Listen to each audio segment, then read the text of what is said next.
Charles III was Duke of Parma from 1849 to 1854. He was the only son of Charles II, Duke of Parma, and was educated in Saxony and Vienna. He grew up as a restless young man and travelled extensively while he was hereditary Prince of Lucca. For a time he served in the Piedmontese army with the rank of captain. In 1845, his father arranged his marriage with Princess Louise Marie of France, a wealthy heiress who gave him 4 children. In December 1847, at the death of Empress Marie-Louise, his father Charles II became the reigning Duke of Parma, but abdicated on March 24, 1849. Charles III became the Duke of Parma, Piedmontese and the annexed states. Charles III reigned only 5 years. He owed his throne to the support of Austrian troops, and his authoritarian policies made him unpopular. He was assassinated in March 1854. Early life. Charles III was born at the Villa del Piano near Lucca on 14 January 1823, the only son of Charles Louis, Prince of Lucca, and his wife Princess Maria Theresa of Savoy. He was given the baptismal names Ferdinando Carlo Vittorio Giuseppe Maria Baldassare. Until his accession as Duke of Parma in 1849, he was called Ferdinando Carlo Ferdinando. His family called him Dan Duccio. At the death of his head mother, Maria Luisa of Spain, Duchess of Lucca, on 13 March 1824, Ferdinando became the hereditary Prince of Lucca. Ferdinando Carlo spent much of the first 10 years of his life following his parents in the frequent travels to the castles of Utzendorf and Weistrop, near Dresden, and to the court in Vienna. When he was 4, the responsibility for his education was entrusted to a Hungarian priest, Zsig Mondiaki. He was taught Italian history and language by Lazzaro Papi, director of the Library of Lucca. He learned French, Hungarian, German, English, and Spanish, until 1833, when he was 10 and the court returned to Lucca. Ferdinando Carlo was under the care of his mother in an austere and religious atmosphere. As an only child, Ferdinando Carlo was much loved by his parents, but they were a mismatched couple of opposite personalities. Ferdinando's mother was very pious and turned increasingly towards religion. From his teens, Ferdinando saw little of her. Maria Theresa retired completely from the court of Lucca, living in permanent seclusion, first in Villa di Marilia and later to her villa at Piano, where, surrounded by priests and nuns, she dedicated her life to religion. Ferdinando had more in common with his father: a skill for languages, a passion for travel, a coarse sense of humor, and a restless nature. However, Charles Louis, Prince of Lucca, was an hedonistic man who could not have his son as company very often or for very long. As a consequence, Ferdinando grew up restless and very spoiled. His teachers could control neither his rebellious nature nor his unbridled irresponsibility. In his adolescence, Ferdinando Carlo developed an interest in military life. He entered the army in Lucca, living as a simple soldier, sharing the life in the barracks, hours in the training grounds, and lengthy exercises among the foothills of the Apennines. He was well regarded by his soldiers. To regulate his military training, and hoping that the army would improve his character, Ferdinando's father obtained permission from Charles Albert of Sardinia to admit him in the Piedmontese army. In 1841, at age 18, Ferdinando Carlo was sent to the military school of Turin. He received a commission in the Piedmontese army with the rank of captain in the Navarra cavalry.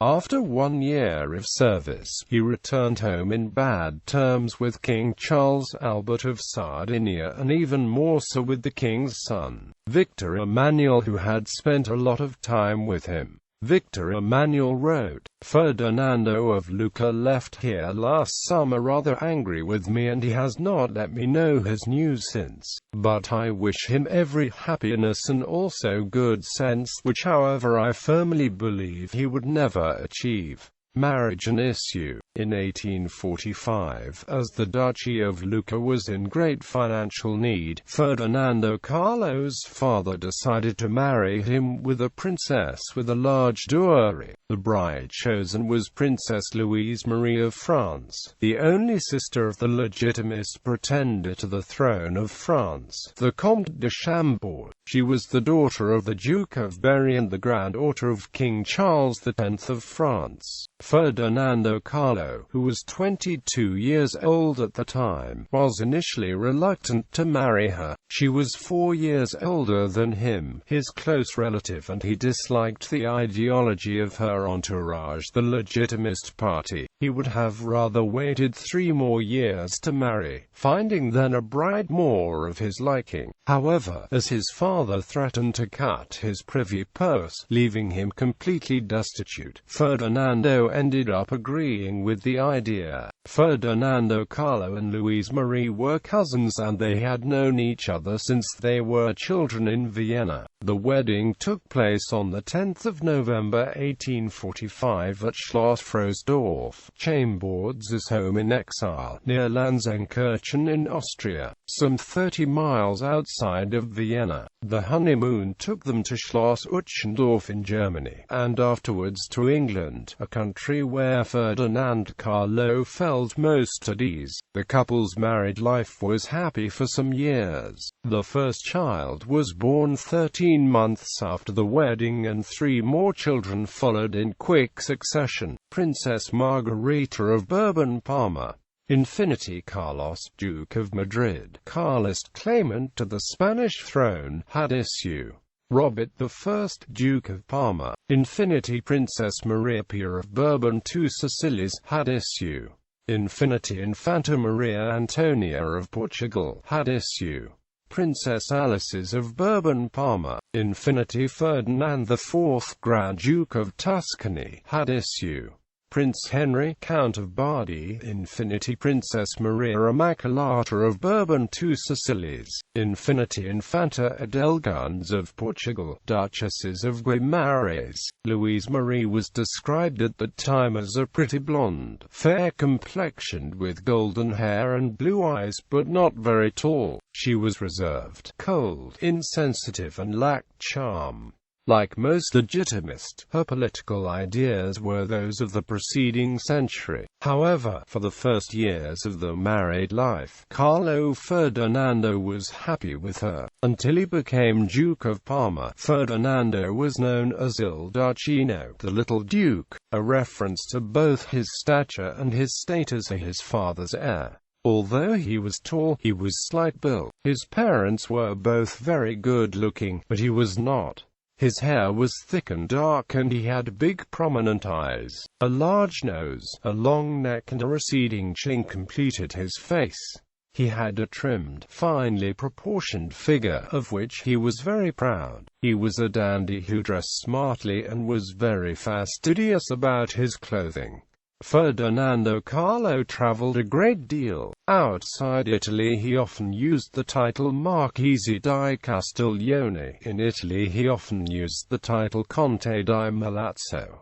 Acquisition of Parma. On the 17th of December 1847, Empress Marie-Louise died, and Ferdinando Carlo's father succeeded as Duke Charles II of Parma. The Duchy of Lucca was incorporated in the Grand Duchy of Tuscany, and Ferdinando Carlo ceased being hereditary Prince of Lucca, becoming instead hereditary Prince of Parma. Charles II only reigned for a few months in Parma. In March 1848, revolution broke out in Parma supported by King Charles Albert of Sardinia. Ferdinando Carlo escaped from Parma, but was arrested in Cremona and taken as a prisoner in Milan, where he remained for several months until the British government negotiated his release. At this time he was described by a contemporary as tall and slim with an open and merry countenance, a light-hearted, light-headed, careless young man. After a brief sojourn on the island of Malta, he traveled to Naples and then Livorno, where he was joined by his wife Louise Marie, who had just given birth to the first son while in exile in Florence.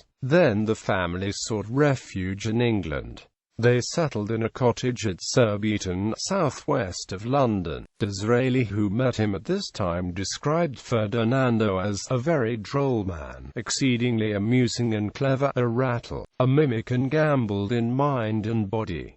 He was a great tumbler and skillfully in all tour de force. Walking with the Queen at Windsor, I believed for the first time, he suddenly tumbled before Her Majesty the whole way she walked. She died with laughter and astonishment. He was less like a tyrant than any person I ever met, full of fun and humor. On the 5th of April 1849, the Austrian army entered Parma, and officially restored Charles II, who was in exile in Saxony. Ferdinando Carlo and his family, however, remained in England, since hostilities continued between the Austrian and Piedmontese armies. For several years Charles II had considered abdicating in favor of Ferdinando Carlo, but he delayed it in the hope that when he did so things would be more secure for his son, reigning duke. On the 24th of March 1849, the abdication of Charles II was announced. Ferdinando Carlo, still living in England, succeeded to the title of Duke of Parma, Piacenza, and the annexed states taking the name Charles III. On the 18th of May 1849 he re-entered Parma, but left again 2 days later for Olmütz to secure Austrian support. He did not take over the administration of the duchy until the 25th of August, when he made a solemn entry into Parma as its new duke. Although Charles III was an authoritarian ruler, his reign was less reactionary than those of his cousins in Naples and Tuscany. He was very anti-clerical and an opponent of capital punishment.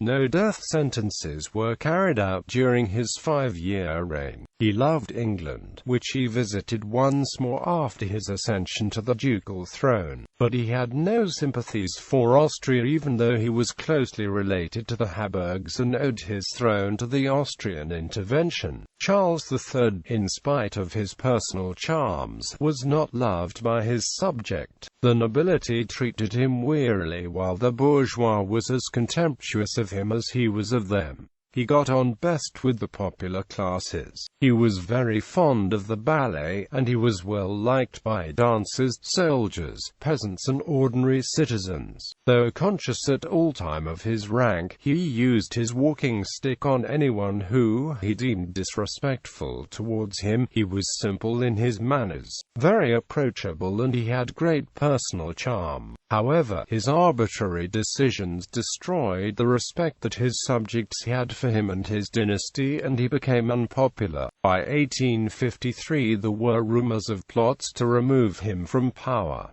His personal life was also in turmoil. He grew up apart from his wife, who became exceedingly fat. The duchess was a sharp-tongued woman who liked having her way through intrigues and the force of her personality. The rift between husband and wife widened when Charles III openly began an affair with Countess Emma Waderney, a sister-in-law of the Austrian General Governor of Trento. They met in Florence in February 1852, while Charles III was a guest of Leopold II, Grand Duke of Tuscany. In a semi-official visit to Queen Isabella II of Spain in December 1853, Charles III took his mistress with him, bringing about the final breakdown of his marriage. In mid-February 1854, Charles III returned to Parma. Assassination. On Sunday, the 26th of March 1854, around 4:00 p.m., Charles left the Riserva Palace to take a walk on the streets of Parma, as he used to do every afternoon. He was accompanied only by an aide-de-camp, Count Bacchinetti. During his walk, he saw his wife, Duchess Louise Marie, who was sitting in a carriage, listening to an open-air concert in a square of Parma. They waved to each other politely.